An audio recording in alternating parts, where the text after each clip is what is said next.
আমরা যদি একজন আরেকজনের প্রতিযোগী না হয়ে প্রতিপক্ষ হয়ে যাই, তাহলে ক্ষতিটা যেমন আমাদের আন্তঃদলীয় হবে, ক্ষতিটা পঞ্চগড় জেলারও হবে।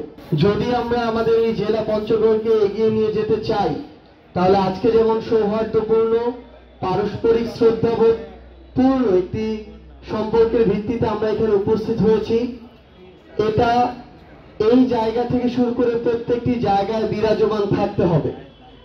যদি থাকে, দিন শেষে এটা পঞ্চগড়ের জন্য ভালো, আর যেটা পঞ্চগড়ের জন্য ভালো সেটা আমাদের সবার জন্যই ভালো।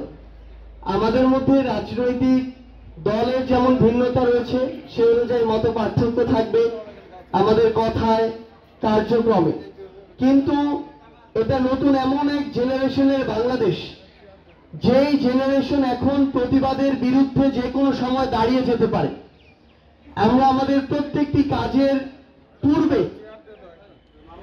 খুনি শেখ হাসিনা তার বিগত 16 বছরের কার্যক্রম, আপনাদের আমাদের সাথে হওয়া অত্যাচার, নির্যাতন এবং সবশেষে এগুলোর পরিণতি, এগুলো যেন আমরা সব সময় আমাদের ভিতরে রাখি।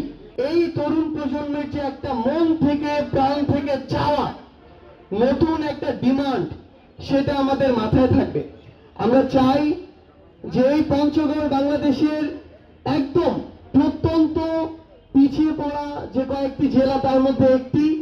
আমরা যদি ঐক্যবদ্ধভাবে এই ফোরাম কাজ করতে পারি, তাহলে এই পঞ্চগড়কে আগামী কয়েক বছরের মধ্যে বাংলাদেশের সমৃদ্ধ একটি জেলা আমরা পরিণত করতে পারবো, এবং আমাদের মধ্যে সেই শ্রদ্ধাবোধের সম্পর্কটুকু যেন সব সময় থাকে। আমরা যদি একজন আরেকজনের প্রতিযোগী না হয়ে প্রতিপক্ষ হয়ে যাই, তাহলে ক্ষতিটা যেমন আমাদের আন্তঃদলীয় হবে, ক্ষতিটা পঞ্চগড় জেলারও হবে।